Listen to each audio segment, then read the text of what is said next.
One of the first things you would see when you open my channel is this sentence. Grow rich slowly but surely. What does that mean?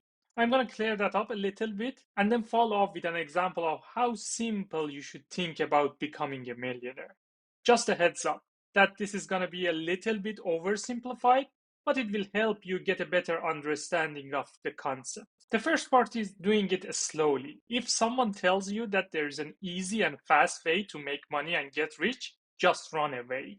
They are probably trying to scam you or make money from you. The second part is surely we want to find a business that is safish. No business is safe. There are risks with all kind of investments. We are just trying to mitigate the risk. So we have a lower chance of losing money, which is rule number one. Never lose money. We will just buy good businesses and let them make us money. Now, for example, we are going to use my favorite company, which is Apple.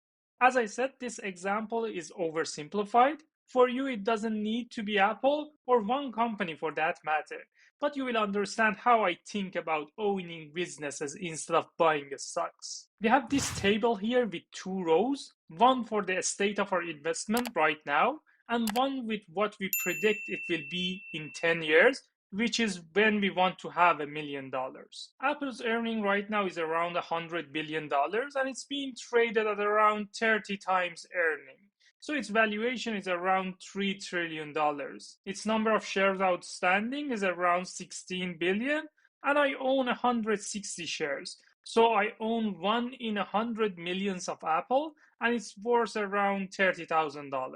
Let's imagine Apple can increase its earning to $500 billion in 10 years, and let's imagine their PE would be around 20 by then. So their valuation would be at $10 trillion. They are doing share buybacks of around 4% every year. So in 10 years, they're going to have around 10 billion shares outstanding. And let's imagine I can own 1,000 shares by then. So now I own 1 in 10 millions of Apple, and it's going to be worth $1 million.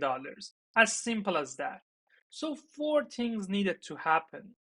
Earning reaching $500 billion, multiple being 20, number of shares outstanding being 10 billion, and me owning 1,000 shares. I cannot affect the first three. We needed the management of the company to do a good job on increasing the earnings, making the business a good investment so people are willing to pay a multiple of 20, and continuing to buy back shares at this rate and reduce the number of shares by 40%.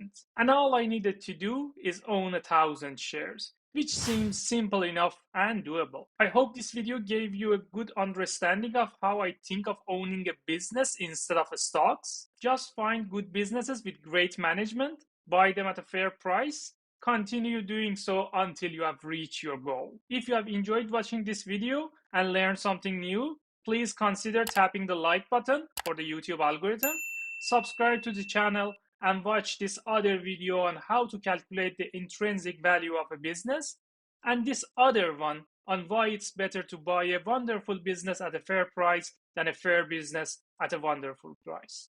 Have a great rest of the day and see you on the next one.